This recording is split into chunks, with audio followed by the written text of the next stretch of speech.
I'll just do a quick introduction. I think most of you know each other, but I'm Dorothy DeBoer. If you're looking up at your screen, next is Jenny Cullenberg. How do you say your last name, Jenny? It's Columber. Oh, I had to learn that when I got married. So Columber. I haven't been calling you that. Okay. And then that is not Courtney Clark, that is Lorraine Clark. On Courtney's computer. I'm- and, and then we have Simona, who will be our speaker tonight. She's our 2020 Mother of the Year. And then Mary Helen Torres, we're happy to have you again, for sure. You were very fun to come on. Sharon Brown, she's our secretary. And oh, Renee, we skipped over Renee. And Renee is a past Mother of the Year as well. So, and Sharon. So anyway, I think what we'll do is, and then as people come on, I won't introduce them if they just add on until after you're finished, Simona. Okay. So we'll just give you the time. So I'll let Lorraine introduce you to everyone, and you can start.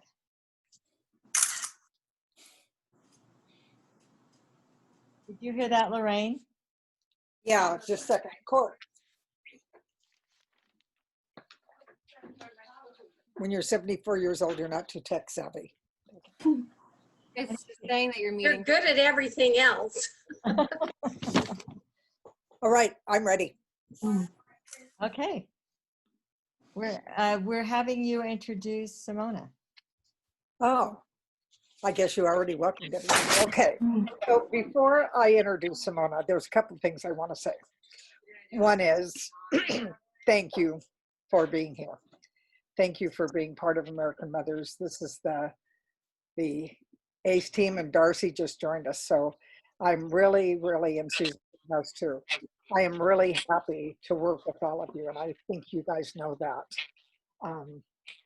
I just want to make a couple of quick statements. One is before Simona talks, before we have question and answers, I just want to remind everybody that American Mothers is a nonpartisan organization, and so we want to be careful not to phrase our questions or our statements in any way that's going to show any partisan favor. I would really like to suggest that you do a couple of things that I'm going to tell you before I introduce Simona.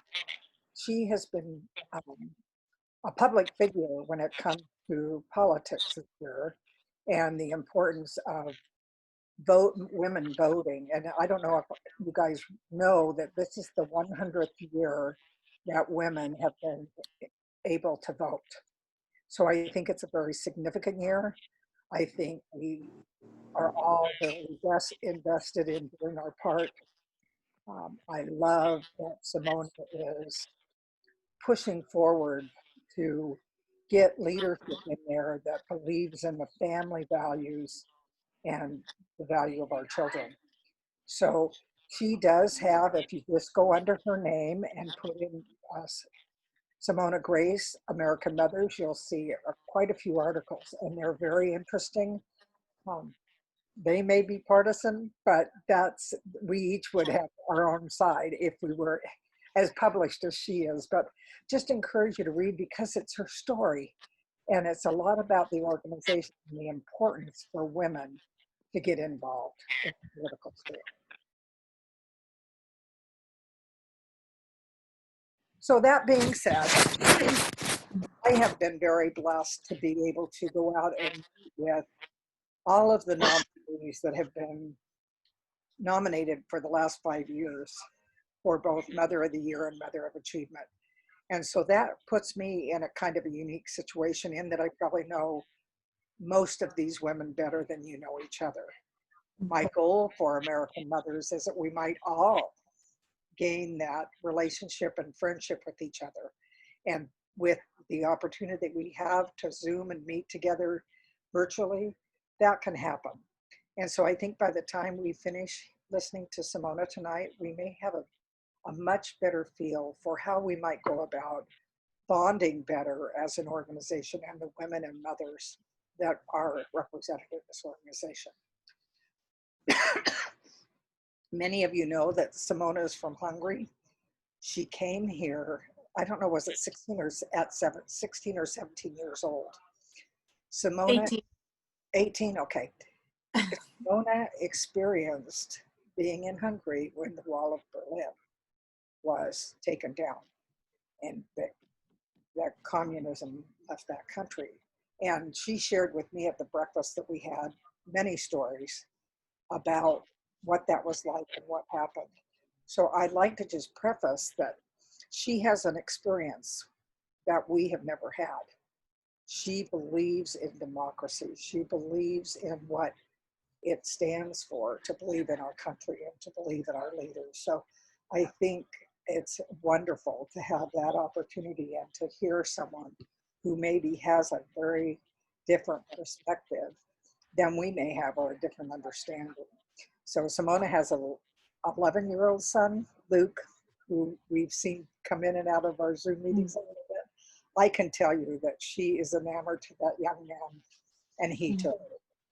And I think, if anything, the example she sets for all of us as mothers with her child. Being a single parent is a tough job, and she devotes her life to him. And I am so grateful for that example, Simona.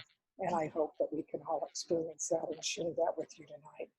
So without any other hesitation, I'd like to introduce you to Simona Grace from Sherman Oaks, California. Thank you so much. Is this my turn to speak now? Yes.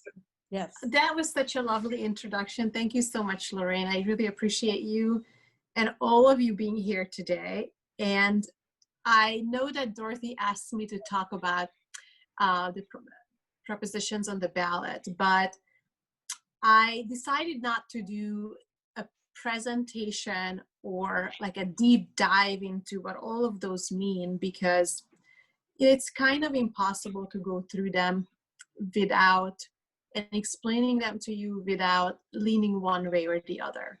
But I wanted to kind of just like broadly talk about them, which ones are the ones that stand out this year, who put them on the ballot, how you may find the information that you need to make sure that you vote in line with your party or your beliefs.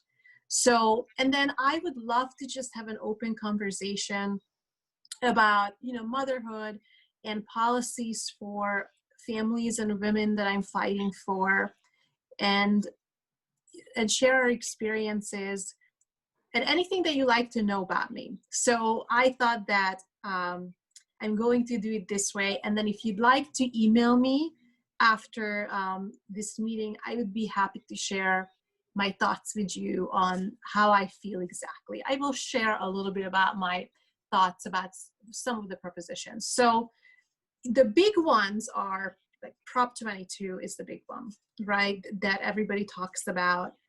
And there's a couple of other ones that you can that are a little bit more controversial than others. If I can tell you what I did on my ballot is I voted, you can vote yes on mostly all of them except 2, in my opinion. It's just like my personal opinion.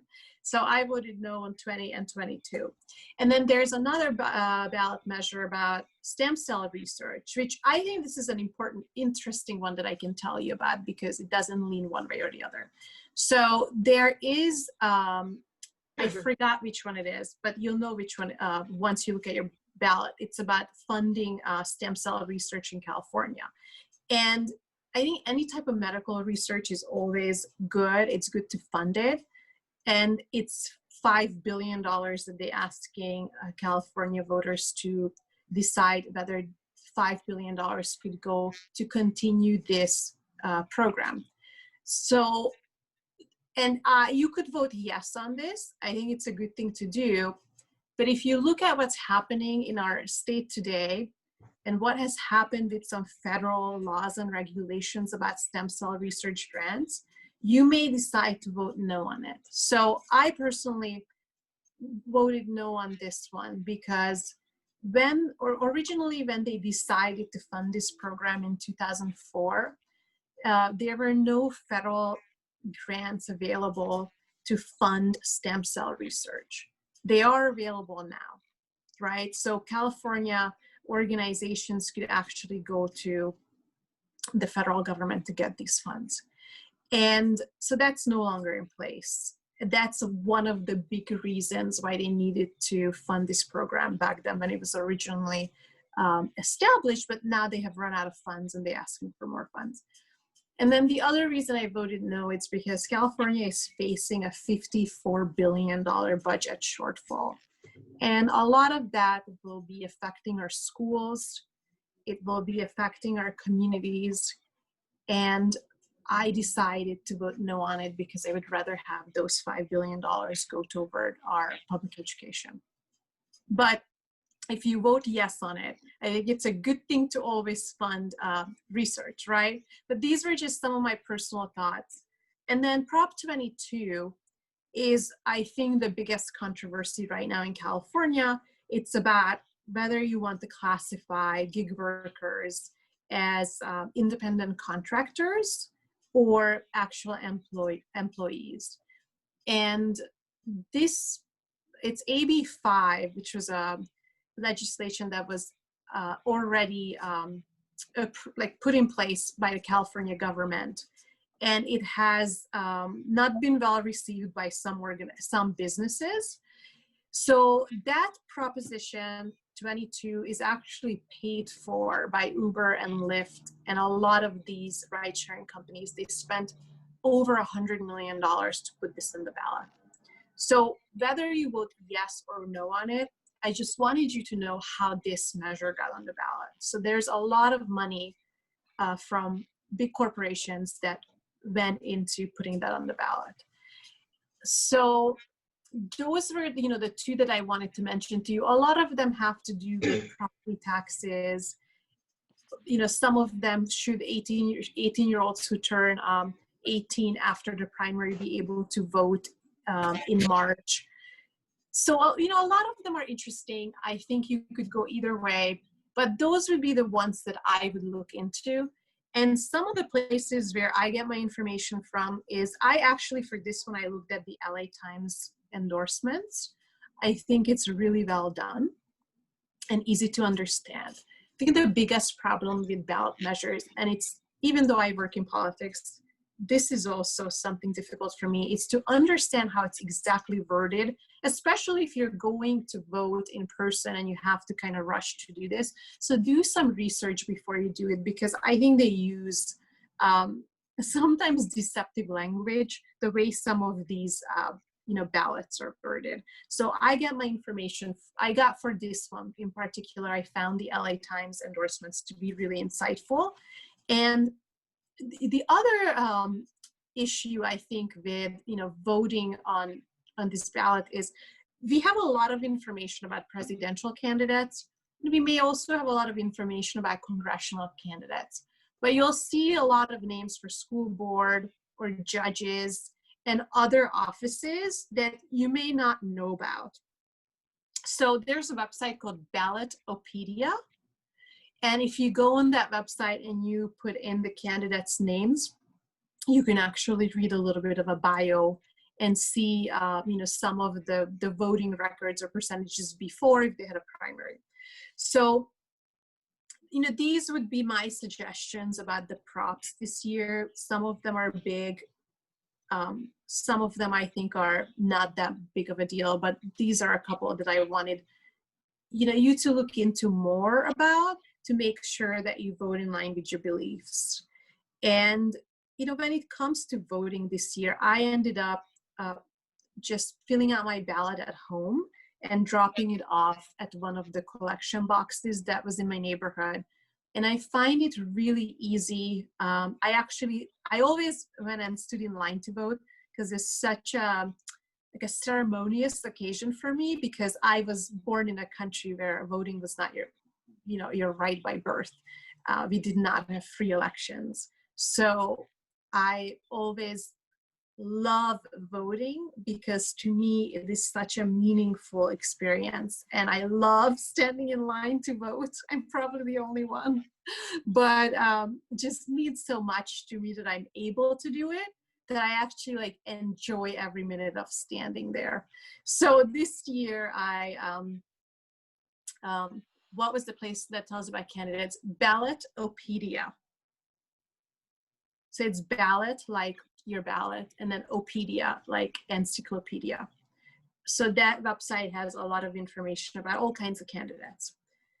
So I voted at home and I dropped it off at the collection box. I think it was great. You know, you can track, actually, I'll show you. I have it right in front of me. You have a QR code that, I don't know if you can see it, I'm sorry, but maybe you can. There's a QR code that actually follows your ballot and you can track where it is. So I found that to be, you know, very good and a safe way to know that your vote was really received. But you have many different ways you can fill out your ballot and drop it off at the collection box. You can fill it out and walk it into a voting center in person, or you can go and vote in person, and there's early voting already open in California. So there's many, many ways to do it. I think it's so important because only 56% of our population voted at the last presidential election. So I just want to encourage everyone to go and vote. There's easy ways to do it this year. And if you have any questions to me about, you know, what I just spoke about, please let me know. I wanted to make sure that I present this information in a way to you that's insightful so that you can find the information that you need to vote according to your own ideas and beliefs. Simona, thank you. If you guys have any questions you want to address with Simona, feel free to speak up. Simona, I just want to thank you for the way you presented the information to us today. I, like you, I love standing in line to vote. I wait until voting day. I will not go early. This year I thought, well, let me go to one of the new, you know, the sci-fi stadium. I'm a big sports fan, or Dodger Stadium. And then I thought, no, I need to vote in my own community. And, you know, I have my routine. I get up in the morning, I get dressed. You know, I'm one of the first ones there to vote. I'm watching them set up, and, you know, I go in and vote, and I wear my sticker all day long. And it's just something that I've done for years. Since I started voting when I was 18, I used to go with my dad. But I do appreciate the way you presented. You didn't give us either yes or no, you know, and you just presented. And I appreciate the way you also said how you gained your endorsements and your information. And I did write down Ballotopedia, and I'm glad Sharon asked, because I was going to ask you the same thing. So thank you for sharing. It's You're welcome. Information. Yes, thank you. Hey, I failed to mention a couple of things about Simona. She came to America not speaking English, and she graduated summa cum laude at UCLA in comparative literature. Now, I don't know about you guys, but there's no way I could go anywhere and learn a foreign language and graduate with honors. So she's a very progressive, very intelligent, brilliant, beautiful, graceful lady, and I am proud to call her my friend. Thank you, Lorraine. That is so kind of you. And, you know, I think that everything that I have done in my life, I always had to work twice as hard. And I just got really used to it because the cards were always stacked against me. So for me to be just as good as everybody else, it took me so much more effort to do it, you know, and I think I have done it for so long that it just became second nature to me to always, like, for a lack of a better word, to be an overachiever, but to overachieve was for me just to get to the status quo before. So, but you know, I was very, very passionate about my education. That's why I moved here to the United States, because when I was living in Hungary and going to high school there and looking at my prospects to study at a university, I realized that even if I graduate from the best university and I become an attorney or, you know, something like that, I would still only earn about $500 a month. And, you know, the degrees that are given by universities in Hungary are not accepted anywhere else in the world. And you may know this because we have immigrants coming to this country who are doctors or engineers from other countries, and then they become immigrants and taxi drivers in the United States or what have you, because their degrees are just not accepted here. But a degree from a university in the United States is respected anywhere in the world. You know, if you're a doctor here or a lawyer here or an engineer, or you can move to any country and they respect that degree. And I also love the way that you can, the education system in the United States is so free. You can design what classes you want to take. You can start over. There's second chances here. So, you know, that really, really inspired me to come here. And when I had the opportunity to actually study and get my degree, you know, I was so grateful for the opportunity to even be in the United States and to be at UCLA, that every day I was taking a class or an exam, I was like, I'm just going to do the maximum. I'm going to go to every office hour. I'm going to get an A on every paper, because I never even imagined in my life that I would have that experience one day. So I think it wasn't that I'm more smart or intelligent than anybody else. I think that I'm just like anybody else, but I had so much more gratitude than, you know, most college students do, because by the time I got to college, I already went through so much. And then I knew that I had to work so much harder than anybody else. And actually, like, the one story that I share so much when, you know, I have a chance to give these interviews for magazines or podcasts or so on. You know, when I was 18 years old and I was taking ESL classes at a community college, my family has never been to the United States. They don't speak English. They don't know how to apply for college in the US. So I couldn't ask anyone for help. And I remember going into the counseling office and asking for help to see how I could transfer to UCLA and what classes I may need to take. So the counselor said to me, okay, so what school would you like to go to when you're done here with your community college classes? Where would you like to transfer? And I said, I would like to transfer to UCLA. And she said it to me, well, don't you think that's a little too ambitious for someone like you? And it's a true story. And I remember the words until this day, when I really just had this one woman who I relied on for help because I had nobody else. And I was so full of hope. And then she told me that for someone like me, it would be too ambitious to think that I could get into UCLA. And I'm not going to tell you that then I took that and I worked twice as hard. No, I was really sad about it at first. You know, I was so, I felt so broken that it's going to be this hard for me to convince people that I can even do this. So I was, just very sad at first and hurt, and I didn't imagine I didn't know how hard it is going to be at first, how, the person that I thought I wasn't perceived the same way by Americans because I didn't speak English well. So it was really hard to express myself and convey to others that, I'm this smart, driven person who could get into college. It wasn't that way. So, but after that, I was, done being sad, and I decided, you know what? I'm going to have to fight the bias. I'm going to have to work twice as hard because I don't have anybody to help me. I have more classes to take.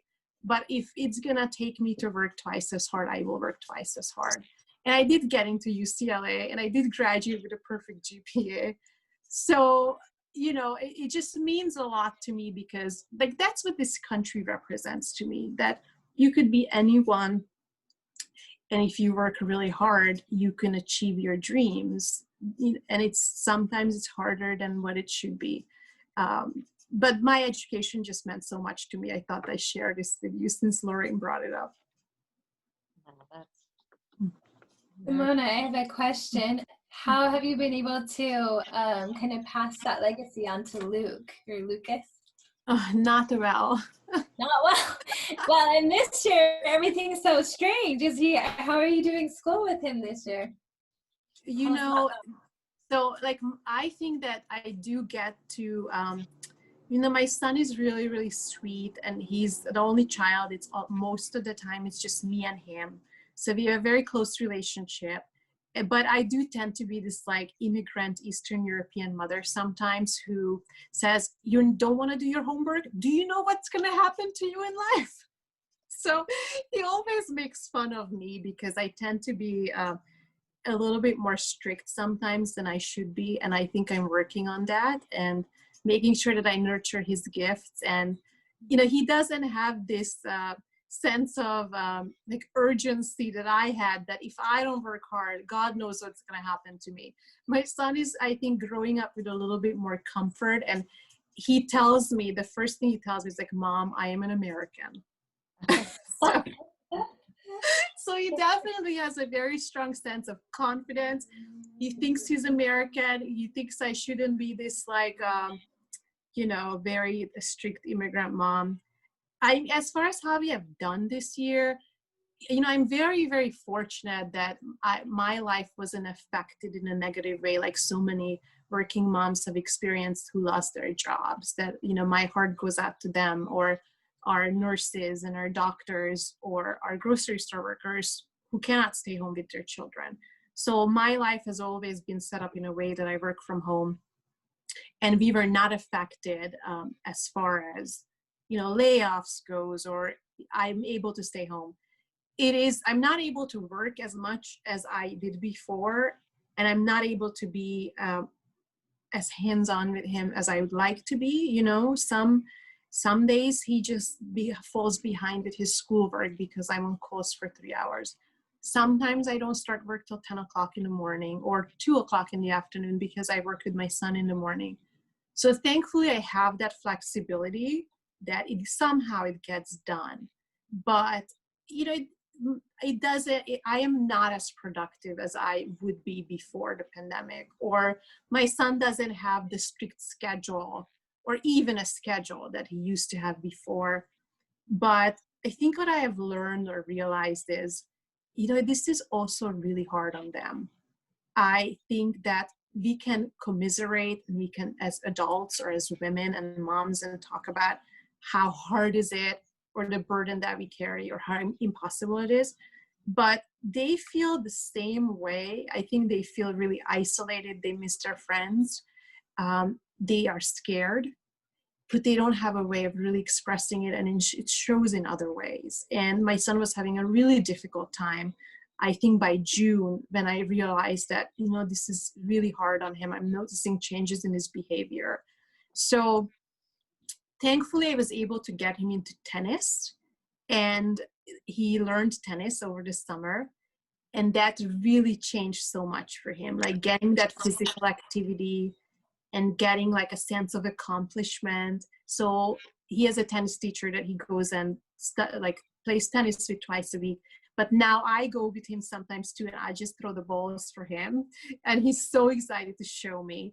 So we found a new way to connect. And I found that getting exercise for him changed everything. As far as like what we get to do each day with school, you know, some days he's late going back from lunch because I'm not able to tell him it's 12:05, go back, and he's 10 minutes late. Sometimes we're late in the morning, but by Friday, we try to get his work done. And I just try to focus on, rather than every day being perfect, is connecting with him more and spending more time with him, because I did realize in the summertime that he's having a really hard time. So I just, you know, if my emails don't get done sometimes, or his schoolwork doesn't get done, I just say we can do it tomorrow, or we could do it Friday. We can catch up over the weekend, but let's have movie night, you know? And then I make sure that my phone is in another room, and we make popcorn because we can't go to the movies anymore. So we have this like ritual now that twice a week we do movie night. We stay up late, sometimes even on a school night. But it really gave him like a sense of comfort that we can get away from it all. You know, I don't have to say, don't interrupt my phone calls. Why is your homework not done? You know, I need to be on my phone. And just like have this time between the two of us and enjoying ourselves. So you know, that's like how I'm doing it. I just decided the most important thing that he's fine, and he wasn't, and now he's doing much better, and we just want to get through this year. That was a lot of great advice, Simona. Thank you. I really liked how you adjusted and listened to him and made the important things the priorities. That was really good. I guess I would like to hear- Simona, where Mhm. where in Hungary are you from? I'm from a tiny town that's not even marked on the map, not even from the capital city. So I'm from a small town by the southern border, about 100 miles south from Budapest. Have you been to Hungary before? I visited once with my daughter and we got stranded in Hungary I'm sorry. and they did not, we were in a little town too and nobody spoke English. And so I know a little bit about how you felt coming to America. Yeah, thank you. That makes your story amazing, though, that you, from that tiny little town, knew you wanted to come here. Yes, it's, you know, I sometimes I tell people, and I think I can say this in this group, I tell people, if you don't believe in God, have people come and talk to me. Because the way my life turned out, I think it's like such a miracle that I'm so blessed in so many ways. You know, I couldn't even imagine my life when I was 10 years old or 8 years old that it could be this one day. Like when sometimes people say, what did you want to be when you grow up? I couldn't even envision that I would want to be this. I didn't know it existed. And I mean, I'm going to share this today, not to be like boastful, but it's such a proud moment for me because it's one of those other moments where, you know, me from that tiny little town and doing the work that I have done for moms for the past 2 years. Today I was in the New York Times, and I, you know, it's like with a picture with me and my son, and I was talking about voting and policies for moms. And, you know, that's another thing. Like I didn't even imagine at the beginning of this year that I could be in the New York Times interviewed about as a single mom in politics. So if I may share that, Yes. I just wanted to say. Very Good for exciting. you. Yes. It's so interesting listening to you. My husband is Jewish by birth, and his family comes from Hungary. Yes, it's you know, Hungary.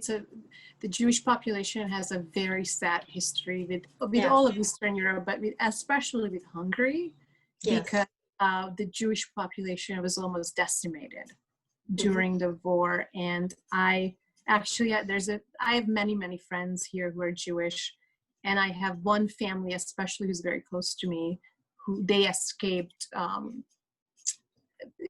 That people escaped during the Holocaust, but also the ones who ended up surviving and staying there. We also had a revolution in 1956.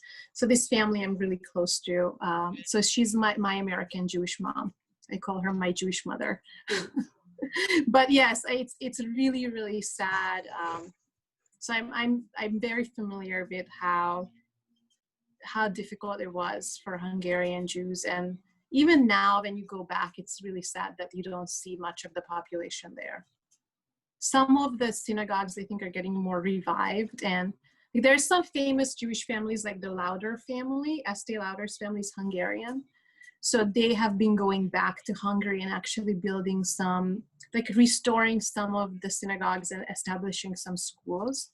So it's been nice to see that. But like Hungary definitely has such a difficult history, all the way from, I don't even know where it starts, and it's still going on now. You know, the sad thing is that, you know, after the Holocaust and Second World War, then Hungary became communist until 1989. And then we finally established our social democracy in 1990 when I was 8 years old. And then I spent my teenager years in this emerging social democracy for the first time in Hungary.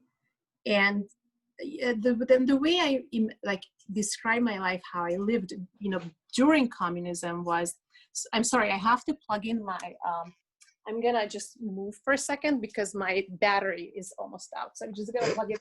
I apologize. I don't wanna lose everyone because of I was in another podcast right before and I didn't have a chance to charge. I'm sorry. So, like when during communism, I do remember like there were Russian soldiers and tanks, and we didn't have a lot of food in the grocery stores. My childhood was always, I never thought we lived in poverty because I lived with my grandparents and they had a farm and then my grandmother cooked and there was always food. But I knew not to even ask for anything because there's nothing to ask for. It was really a very simple way of living. I was never in need, but I remember empty grocery store shelves, or I couldn't ask for clothes or shoes on any given day because I got 2 pairs of shoes a year, like one for winter and one for summer when I grew out of them. So it was a very simple life. But when communism was over, all of a sudden we had access to everything, but nobody had money to get anything. So it was almost more difficult for us we had TV channels, we had phone for the first time in our house. We were able to, watch American movies. But then you were like presented with this reality of there is a life out there that looks like this and we can vote, but we don't have any money. We don't have economic power to participate in the world. So that's, one of the reasons I moved here. And now I'm 38 years old now. And for the past 10 years, I watched Hungary literally go backwards again. So just in my lifetime in that country, I've experienced communism, an emerging social democracy, and a collapse of a social democracy. So, that's why I think democracy in America is so important to me, and urging people to vote and advocating for the things I advocate is so important to me because I've seen it disappear in my lifetime. I lived without it. I see it emerge and I see it disappear. So on my own skin, I've experienced that, these privileges that we have as American citizens are not granted. And we have to fight for them and protect them. And, sometimes when I have spirited conversations with my friends, or I read, news about, some people taking it for granted, I say, Americans never experienced anything else but democracy. So they don't know how it feels, which is a good thing. It's amazing that Americans have never experienced anything but this. But for us who have, it's very, very serious for me to fight for this because of that. I could sit here and ask you question after question. This is just very interesting. I have a question. If Dorothy, have you already done yours or not yet? I did have a question. No, go ahead. And this is Darcy Ewer, and she joined us. Didn't get to be introduced. Sorry, I was late, and then my phone died. Of course, as a mom, your kids steal your phones all day, and I had to wait for it to charge to call back. Hi, Simona. I loved listening to you. I'm Darcy. So tell me, I'm so curious. From you coming to the U.S., you were college age. How old were you? I was 18. And how did you do that? With having come from a country recovering from communism, no money, no really idea of how to do that. You knew no one here. Tell us about how you came. I'd love to hear that story. It's like sometimes when I think back on this with my adult head on my shoulder, or hopefully adult head on my shoulder, I say, this is impossible that I did this. Why would I do something like that? It was the most irresponsible thing to do. How did I think? I would never tell my child to do this. So when I was in high school in Hungary, I was very fortunate to be able to go to a high school that was funded by the German government. And I was already bilingual since 6th grade. So I was, in Hungary, you can start high school when you're 12, when you're in 6th, 7th grade. So I got into this like, it's like a private high school, but we didn't have to pay for it. It was funded by the German government, and you can study in 2 languages. So because of that, I thankfully had access to, many opportunities as a student that other Hungarian students didn't have. And such as traveling to other countries or participate as, to represent the Hungarian student body, or to participate in different competitions. And I was able to go to Berlin in the year 2000 as a student for the commemoration of the fall of the Berlin Wall, for the 10-year anniversary. And I was representing the Hungarian students. And so I was there like the 17-year-old girl with a bunch of men with white hair. And I was like I was the only young person on that panel that I spoke. So, and I got to go and have dinner at the ambassador's house. But still, like, imagine I have access to this because of my education, but I'm still living at home with my grandparents and my mom in a tiny town with, really nothing much. So when I was like sitting at the ambassador's house in Berlin, and it was one of those moments that you see in the movies, like, I don't know which fork to start my dinner with, because I've never seen something like that. And then I get to speak on this panel, and they asked me about, how does the Hungarian youth feel about democracy in Hungary and the 10 years that you experienced having democracy? And, and I said exactly what I say so much, that even though the wall came down, we can't get out, because we don't have the economic power to do so. We don't have, many people who speak Hungarian only and no other languages can get out. So it was still this idea of 1,000 miles over there, you can have a very, very different life just because you speak German, just because your citizenship is different. You attended another university. So, it just dawned on me that if I stay here, it doesn't matter how hard I work, I will never I never live up to my true potential. And this conference in Berlin happened right after I came back from the United States. I did come here when I was 17. This was in September 2000. And I came here from May to August to study English, like an intensive language course. And I did in those 3 months, pass some of those exams that will let you get into college in the United States. So I turned 18 in September. I had this epiphany when I was in Berlin that I'm doing all of this, but what's going to happen to my life? I saw this other life in the United States. I visited Stanford University when I was here over the summer. And, there's just something that I realized, that this country has so much to offer, so much freedom. I could really just worry about going to school and getting good grades here. And back home, I have to worry about a whole list of political reasons why I'm not going to be successful despite all of my efforts. So I just said to my parents that I'm going to go to the United States and I'm going to live there and go to school there, and I'm going to figure it out. And they were able to financially support me to the point where I was able to come here, enroll in community college, set up my life. But it was literally like that. I picked up a suitcase and I left. And I think my parents were divorced, and my mom, was a single mom who was a school teacher. She couldn't really afford to support me.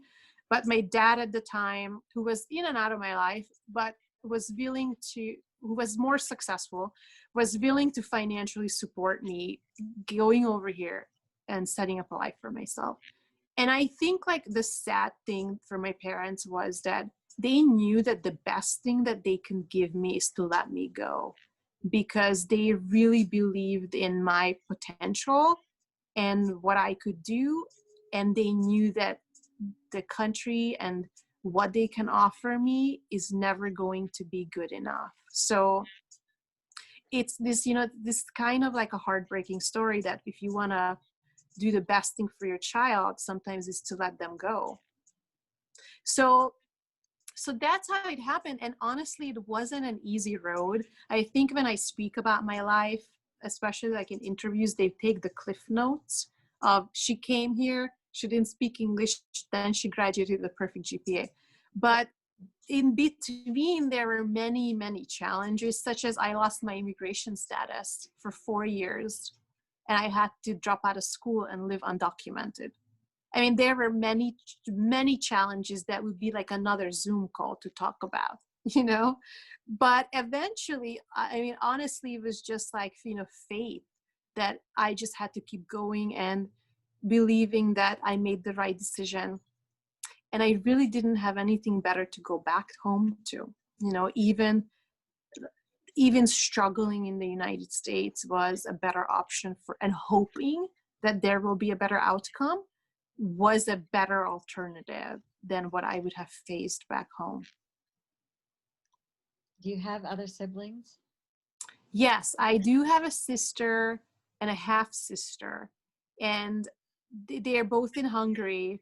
And my sister is a preschool teacher, and none of them have ever been here. My mom has been here to visit me, but they like me to go back because then everybody could see me. So, and none of my family, nobody speaks English. So my son and I go back once a year in the summertime to visit, and they like me to bring him back. And I think it's also a really good example for my son to see a very different life. And I still get to go home to my grandparents' house where I grew up. We still have the same house in that tiny little town that literally has one stop sign. So for my son to see that, after LA. Yeah. After LA. All right. Well, I think we do need to schedule another Zoom to let you That's great. a few more things. Really, it's so interesting, and you've done amazing things. I wanted to hear kind of in a nutshell what your day is like, but I think maybe we probably need to go on. Lorraine, Lorraine, can you hear me? Oh, she's mute.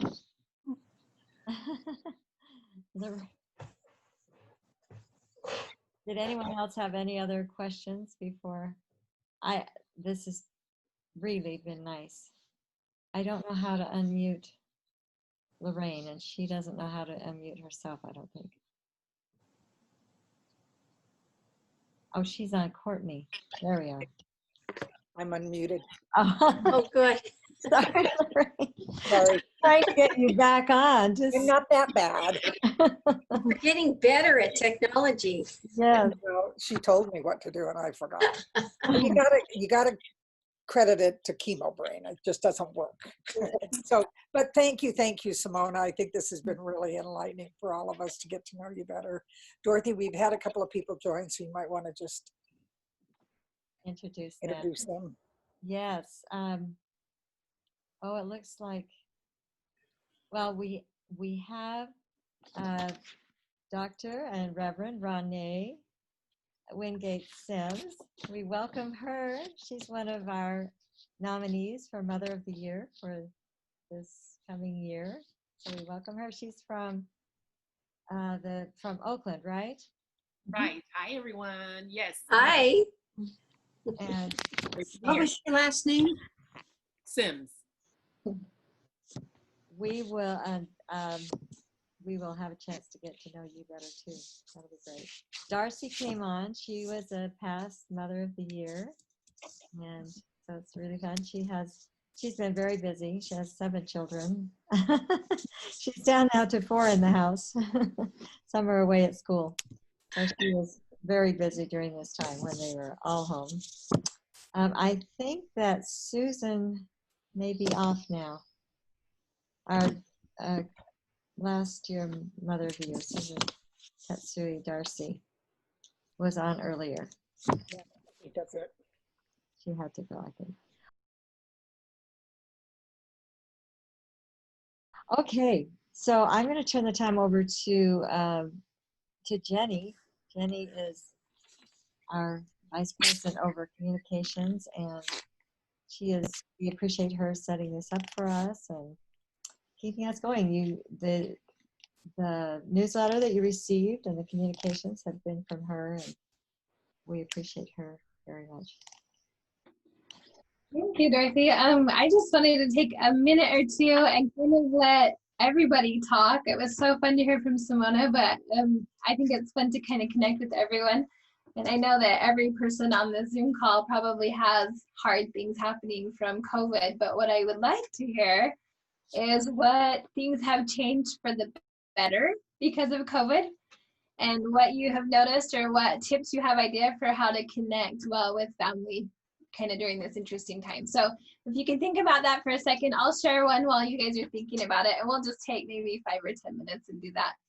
But my brother got married last year to a sweet, sweet, beautiful Cambodian girl, and she actually just had her baby yesterday. So she was pregnant and had a baby yesterday. So that was really fun. But we had a baby shower, and it was so exciting because they live in Guam, and I was able to attend the baby shower in California, and we have Idaho family, and then all of her Cambodian family, and then a whole bunch of friends and neighbors in Guam.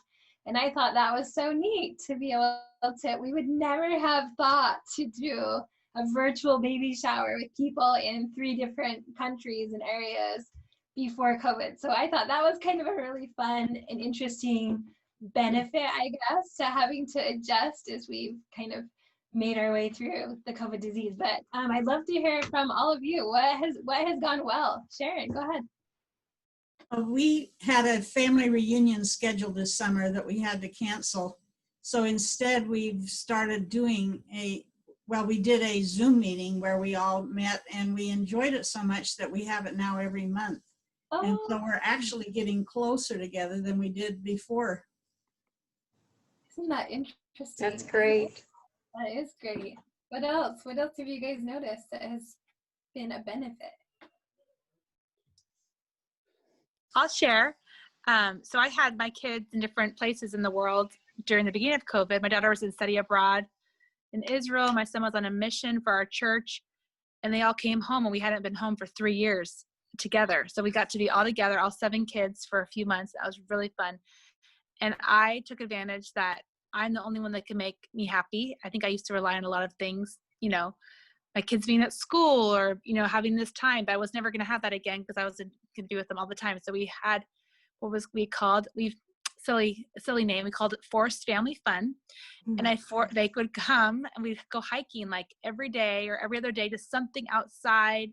And at the beginning, they were like, we don't want to go, but then by the time we got there, they were having a great time. And I would never have that chance with my 7 kids ever to have a time to hike during the day, during the week, up in the mountains or at the beach. We live near the beach, and it's just been so fun to do that.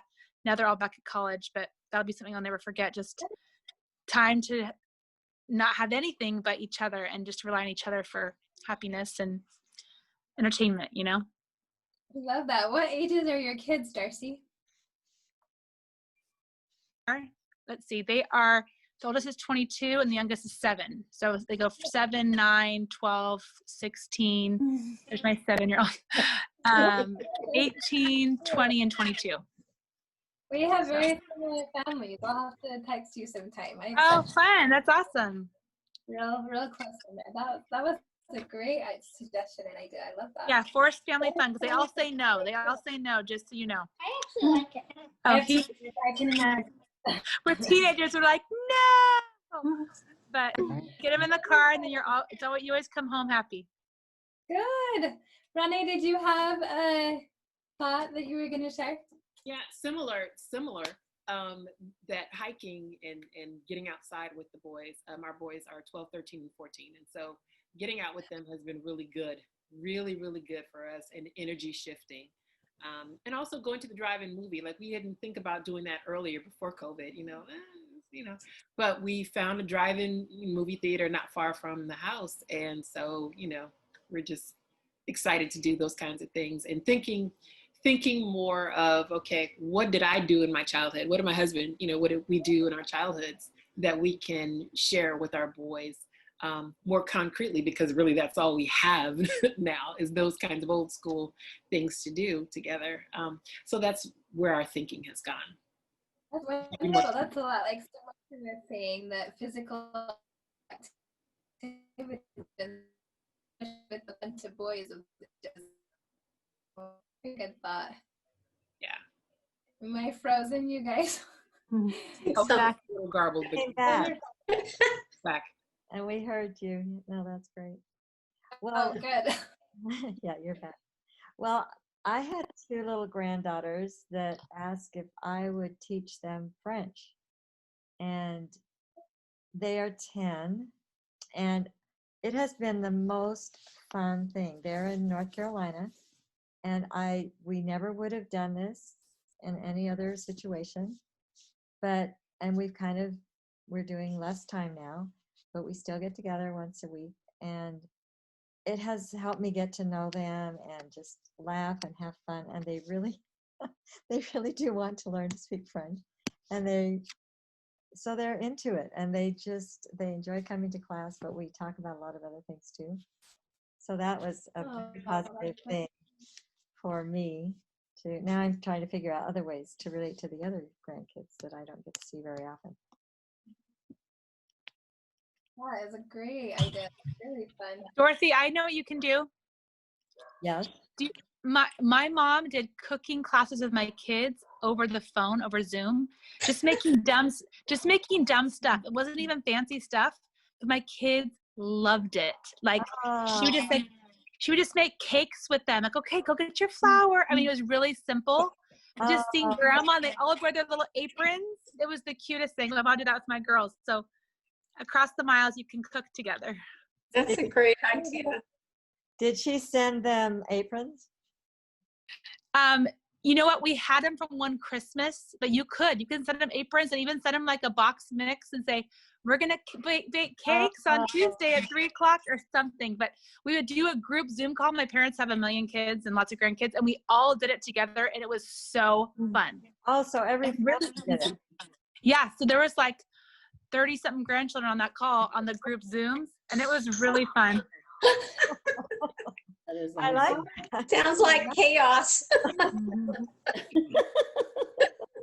No, the mute button is very important. Everyone was muted. Except for grandma. So Darcy comes from a very large family, as you can tell from all those grandchildren. How many siblings do you have, Darcy? I'm one of 9 kids, and they have 46 grandkids. There's a lot. And then my dad taught like a history class to everybody, like a U.S. history. So just whatever you're interested in, you can teach your grandkids or cooking and. Okay, someone's at the door now for me. Sorry, these are my kids. Hi. Hi there. Okay, I'm sorry. I have to go. I love you all. Darcy. Bye. Bye. Bye, Darcy. But I was gonna say, just being able to get together like this, we would never had the opportunity before, and being able to do this, I think, was a great. I was looking forward to the other day when we got canceled, and then I had a crazy day, and then I was sitting on the couch, just like, oh my God, I have a meeting at 7, and my husband's like, why are you still working? No, this is my meeting. This is for me. And the other thing was, I belong to a cancer support group, and I very rarely go because it's so far away. It's not far, but it's further away from where I live. And, my kids were always busy. So we've been meeting just like this through Zoom. But what I think one of the most interesting things was a couple weeks ago, last week or the week before, we had my daughter's parent conferences. And I'm the type of mother where I want to go to every single teacher. It doesn't matter if you have A's in your class, we are going to every single teacher. So it's like a strategic, it's like a plan, like, okay, we're going to wait for this teacher, and then we're going to go get a number over there, and you're going to wait here, and then we're going to go there. And the goal is to get to all of them. So this year they set it up via Zoom. And so you were able to put an appointment in, and it was, I was like, oh my God, this is brilliant. We need to do this all the time for parent conferences. So I just thought, just the technology and yes, the cooking, I love it. The lessons, the teaching French, all those things that people just don't realize, what we could have done. And also too, what Renee said was, just going back to those old fashioned things, setting up the the projector in the backyard and watching a movie outside, or putting the fire pit, just kind of taking the time to reinvest, I think, in your family. And it was kind of like in the beginning, we were almost like we were this team, just us, and how are we going to get through this, and who's going to bake today, and wait a minute, do we have enough flour, where's, whatever it is we may need. And so yeah, I just think that just that time to reinvest in the family. And I have a teenager, I have two girls, one's away in college, and then I have my teenager. And it wasn't easy in the beginning, it was not easy. I'm sure it would have been a lot easier if she had 3 or 4 siblings here to hang out with, but that's just how it is. And so it's just like Simona said, it's just like sometimes just put it away, just that's it, I don't want to see it no more. And and in the beginning it would be like, can you just get up and get dressed, and go. Then it was like, can you go do your hair or something? And then it was like, go put some makeup on. And she's like, you don't even let me wear makeup. I don't care, go put some makeup on. Like, get up and do something, like get up and get dressed, because we were going from shower to lounge clothes to shower to lounge clothes. And then before you know it, it's the end of the week, and I was like, oh my God, what happened here? And so just that investment back in that time together, I think was really, it's been really special for us. So yeah. Yeah, that's wonderful. Yeah, I actually am homeschooling my 2 youngest girls, and I just taught them all recently how to jump rope and do double dutch and how to play hopscotch. And so exactly what Renee was saying, kind of some of those old things that I loved in elementary school, but they hadn't known, and now they're every day they're like, can we jump rope? Can we jump rope? So Yeah. it's really fun. My daughter taught herself to roller skate, because we used to roller skate all Mine the are time. doing but that nothing, and too. So it, fun. but to try to find roller skates, because it's the new trendy thing to do, we could not find them. We could not find them anywhere online. They were sold out. And I mean, I won't even tell you what I paid for a pair of roller skates. It was cheap, but she taught herself to roller skate, here in the backyard. So it was all worth it. It was just all worth it. But I agree, like what you said, Renee, is just going back to those old fashioned things to what do we have here? Hopscotch, double dutch, ball, maybe, yep. I've enjoyed the cultural things that are available now. Like the Metropolitan Opera has a free opera every night that you can watch. Museums have virtual tours, concerts, all the things that are available to us now. Yeah, I appreciate that too, Sharon. We've enjoyed some really good ones for our homeschooling, so it's wonderful.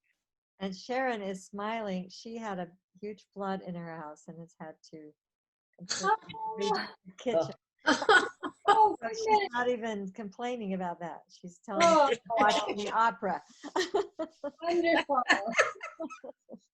Sing while you mop up all the water. I think at this point we kind of want to talk about some upcoming events that California American Mothers has coming up. So let's see, what do we have first? I guess we have newsletters first. Did you all get this newsletter in one form or another? Did everyone get a newsletter? Yes. Okay. Awesome. So we started writing these little newsletters and actually just sent this one out today. So this is the one that's coming. But there's just a couple things I wanted to talk about it. One is that we have a little spotlight. In fact, this is Mary Helen right here. We have a little spotlight here. So I'm hoping to email all of you at some point to have you be our spotlight person. In fact, I think Renee's is right there. So we have both of you here. So that's really fun. I have loved these little spotlights. It's so fun to get to know you. So if I email you and ask you if you'll be my spotlight, please say, yes, I'd love to. And then think of a nice 100-word summary of your life. That was not easy. It's really hard to do because we love to hear about you and we would love to have you be there. So that was probably all I wanted to mention. We have upcoming things are right here, and then just some little articles and fun things. And then there will always be some little words from one of the leadership people just to stay connected over there. So that's kind of how the newsletter works. As a little bit of a perk for people who are up to date with their membership fees, I'm sending out paper copies to those people. And so everyone will get an email version of it, but just as a little incentive or thank you, we're sending out paper copies to those. So if you think you should be getting it and you're not, please let me know. Okay, Lorraine, do you want to talk about Mother of the Year? You're muted.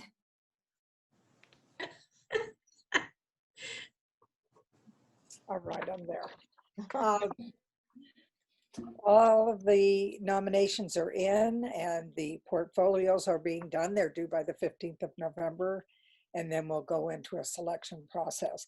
National doesn't know what they're going to do for sure with the conference, and we don't know what we're going to do about celebrating. We have yet to celebrate 2020. So my thoughts are that we probably will do small luncheons with maybe 8 to 10 people.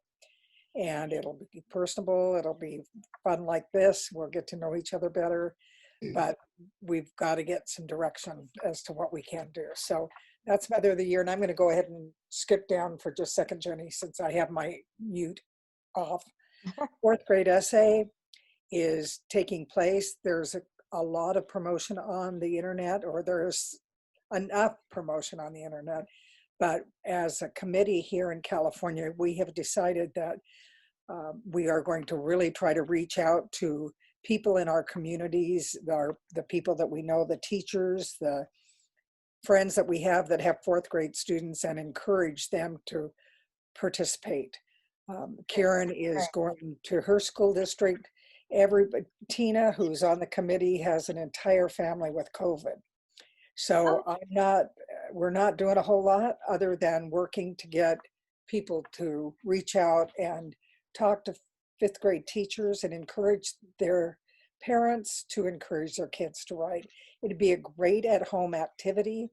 They can look it up on the internet. It's in your newsletter, I think, as to the reference for that. If you have any questions on that, give me a call. And I'm happy to call any teacher or principal or school district and invite them to participate. It's just a difficult time when our kids aren't in school.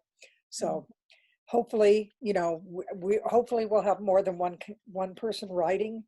And if only one writes, they win. But hopefully we'll have, a good half a dozen to a dozen people that will respond. And we do recognize every child who participates in a classroom participates. We recognize the whole class and give them some kind of incentive. So that's it. And I will go ahead and send out the flyer and the information for the fifth grade essay to everyone. So, if you can spread that to, school right now is happening virtually and online and some in person and homeschool, and it's just such a mesh of ways that school is happening. So if we can kind of spread that to the communities that we have in whatever social media or whatever way we can, that would be wonderful. So thank you, Lorraine. If you have friends or family in other states, you can tell them to submit as well.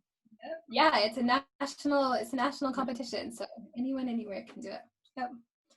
Great. Okay, so one thing I wanted to talk about for sure tonight is that on November 14th, we are going to have a day of service. So typically for American Mothers, we have a large annual service project, and I know they've said they've raised tens of thousands of dollars for causes, and it's been a very successful event every year. With COVID, that is not a possibility. And so instead of a giant service project, we're going to have a giant day of simultaneous service. We're all going to be able to come up with our own projects with people that we feel comfortable being around. And we're going to do service on the 14th of November. Of course, if that day doesn't work for you, pick any day. That's wonderful. Just the service itself is so rewarding. But that is in your newsletter. But we wanted to announce that and to encourage you to go ahead and pick some people that you can be around, family, friends, healthy people that you feel comfortable being around, and kind of designing a service project for the day and including people. And then I would really love for everyone to take pictures, because we'd like to do a little photo parade and contest after that. So that is going to be our service project for California American Mothers this year. And I was going to tell you, if you look on the website, there is just a host of ideas. And they're all ones that you can do socially distant, and they're very accessible. They're things that really would be able to be doable for anyone. So go ahead and look there if you need ideas. It can jog ideas you have, or you can use those. I was going to tell you my funny little idea this year is I invited a whole bunch of young mothers with little tiny kids at home many of whom I know haven't had a break for like 6 months, up to do a little weekend retreat at a little home that we just bought that we're not quite renting out as an Airbnb yet. And I've had a good response. I've got 9 or 10 moms who are so excited to go to a 2-day retreat. And that is going to be my service project for the weekend, is to help them get out and have a break. And we've got babysitters lined up and husbands who are supportive. And it's been just really fun to organize and to think about what I can do to help kind of boost these moms and make their time away from their families that they love be worth it and important to them. So that has been kind of my fun service project. And I know that you guys will think of amazing things. I can't wait to see pictures. But anyway, be thinking of that. We are going to try and do these meet and greets quarterly. So Dorothy, do you want to talk a little bit about that and the national convention? Yes. So this has been so much fun to get together. There were not a lot of us, but we think that probably as we do this, we will be able to have more join us. It's just very nice to meet together and be able to share our thoughts and just be inspired by other moms. So we'll do it again on January 21st. And is this a good time? January 21st is another Thursday, and you know, you can give us feedback, but 7 o'clock seems to be when things have kind of settled down at home a little bit. So of course, we'll give you information on that and a program that we would like to do. If you have some input of what you would like to see us talk about, then we're open for that too. National Convention is set right now for April 25th to 27th at the Mayflower Hotel in Washington, D.C. And so many things are up in the air about that. We have to make plans for that right away. And if we do not meet there and it's just not possible, we will have a virtual conference. And sometimes, like we've mentioned, and like Sharon mentioned, sometimes more people are able to participate with something like that than actually being there. So it could be a positive because the conventions are wonderful. They have the state representative Mothers of the Year speak, and it's just always very inspiring. And we're always wishing more people could be there, but it's very expensive to get there. And so we have a nice group, but we could have more. So maybe if we do it virtually, then more can attend. But anyway, we will know in the next, probably by December about that.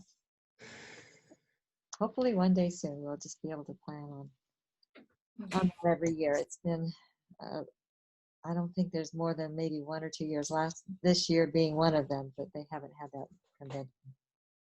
So, but those dates you can put on your calendar, April 25th to 27th and January 21st.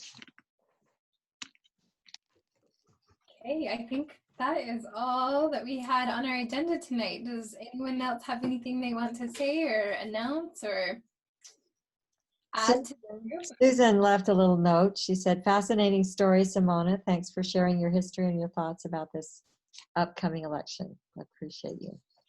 Wonderful. That was nice. Yes. And I just wanted to say, Simona, that was great. You rock. Really great story. Thanks for sharing that. I'd be interested to hear later, at some later date, how your path to politics came about once you got your education and all of that. So, but we can talk another time. Now, I will say this. Sorry. Good to meet you too. I was going to say, feel free to email me, and I would be happy to get on a one-on-one Zoom call with you to tell you more, or a phone call anytime. Give her a week. She needs email in to the get chat. through the election. Yeah. I'll put my email in the chat. Throw it in the chat, and then we can see what it is. Okay. Wonderful. And I think this is great that we're ending when people would like to just keep talking, which usually happens with mothers, Yes. women in general. Momversation, my kids call it. That's cute. Yes. So everyone vote next Tuesday. Yay. It's exciting. Maybe we will have somewhat of a normal life after that. All of my email feeds, everything is full of some sort of political. Yep. Mary Helen, I want to talk to you for a second. Okay. Are you still doing your birthday? Um, I am not going to do it this year because Okay. of COVID. Okay. And, you know, for those of you guys who don't know, it's devastating to me. So um, every year I would put together baskets for teenagers battling cancer. And, you know, it was an underrepresented group in the hospital. And I mean, to date, we've probably put together over 700 or 800 baskets, but Wow. it just makes me nervous this year because of COVID and because our kids that we give to, you know, their immune systems are so compromised. And I've been kind of racking my brain to see if there's something else I can come up with, and I will, and I don't know what yet, but it's just something that I just feel so compelled to do. And I have people, they've been calling me, Mary Helen, you know, are we going to do your baskets? Mary Helen, I'm getting stuff. Mary Helen, I'm knitting. And I'm like, oh God. So no, we're not. So Okay, so the reason I ask is because that might be an opportunity for some of us for our service day. You know, if you Mhm. choose to do gift cards or you do something, let me know. So I've got a group of women that are working on some projects, and so anybody in the Inland Valley that wants to participate, or even into LA, you know, I think we can join up, some of us, you know, 2 and 3 together, and pull some of these things off. So yeah, just keep me thank posted on you. that. It just, thank you. It just scares me to do, I mean, I don't know, you guys tell me how you feel. It just scares me to do anything to, you know, Yeah. to bring these items into the hospital. And I don't know, I just don't think we know enough about, Yeah. you know, the virus yet. I mean, we do a lot, but I don't know, it just really scares me this year. So yes, yes, I will do that. Mary Helen, what are you putting in your baskets? Are they fabric items? So we do things, we put together things for anything for teenagers. So people do scarves and hats and, um, you know, tactile toys and not videos. I don't, sketchbooks, art supplies, you know, bead making tools, anything that would keep a child, a teenager busy in the hospital, ropes for friendship bracelets and, you know, things like that. And so, but it turns into a big thing. And, you know, like when people drop off, we have like 50, 60 people dropping off. I have food out now. And there's just, I mean, it's just turned from something real small to something huge, which is amazing. But this year it's just like, oh my God, I don't know what I'm going to do. So I want to do something for the teenagers still, but I don't know what yet, but. So my daughter had cancer and was in the hospital, and one of the best things people did for us, and this is a simple thing that maybe you could do, was to make really bright, crazy pillowcases for her. And you could do that, and you can dry them. We used to dry them on high for 20 or 30 minutes to disinfect it. And then they could bring them into the immunocompromised systems unit, and we would stick them on our pillowcase, and it would just be something bright in the white room with white everything, and she loved it. Mm-hmm. So I don't know Yeah, if no, I donated something and they quarantined it for 2 weeks and then used it. So maybe they could do something like that. Okay, I Well, need I to just want to connect. mention why she did this. This was a birthday effort. She asked people to contribute for her birthday, and she was expecting a basket for every year of her birthday. And I think you started this on your 50th birthday? On my 50th, yes. And she had over 100 baskets donated. Oh, how great. So, and it just escalates, and we've been able to support that a little bit with helping. Helps and contributes every year, and it's Wonderful. you know, everybody for your 50th birthday, people do huge things, and I was like, I don't want to have a party. I was just so happy to be alive after my, you know, year and a half of battling cancer, and I thought I need to do something for others because so many people did for me when I was battling, and that's what I, you know, it was 50 years, and my goal was to get 50 baskets, and the first year we ended up with like 147, and now it just grows. It just grows, and people tell other people, and you know, people leave things in my house, and you know, somebody came by last year and left me like 12 baskets, big giant baskets, and you know, it's just amazing for the kids in the hospitals, you know, and you know, it's things that they can, you know, putty and slime and put anything that they can utilize and stuff like that. So yeah, I'm kind of sad, and I kind of went back and forth, and I talked to one of the doctors at where I donate to, and they were like, Oh, just put your birthday off until after COVID, and then we'll be there to support you. Yeah. I would I love thought to about that. support that, Mary Helen. We try to do a lot of cancer support too, since that was something we Yeah, it's just touched our lives as yeah, well. I mean, and it's the teenagers because everybody gives to the little ones. I'm sorry, because they are little ones and it's easier, but who thinks of the teenagers who are there? And imagine being 15, 16 in the hospital all day long, and 6-8 hours of chemotherapy. It's just crazy. So that's what we had decided. So yeah, I'm sorry, I should have let you know, Lorraine. Yeah, so we just continue, we'll figure it out. And yeah, you're right, if we push it on to another time of the year, and half year, I don't know, we're going to do something for them. Keep me So posted.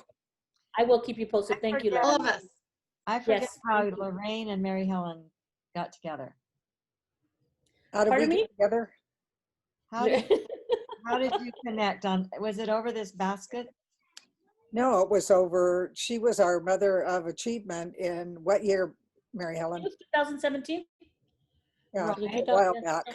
Yeah, So 16, 17, yeah. it's and that's what happens when you go out and you meet these women. You become good friends. And I tell you, I get a card from Mary Helen at least every other week, and I feel her support, and it's just a joy. I want to tell one funny story, and Sharon, I'm sorry if this embarrasses you, but Mary Helen said that you have to do something when you're going through cancer. And a few days ago, I decided it's my time, my good day to do something. So I had several friends, one who had had oral surgery, and Sharon who'd had a flood, and a neighbor who'd had a baby. So I decided I would make dinner and take it to everyone. And I called them and I said I was going to take them dinner. And the first lady has done a lot. So I had an extra little couple of things for her. But when it came time to deliver, I did not feel well. So I said to Courtney, will you drive me and will you deliver these packages for me?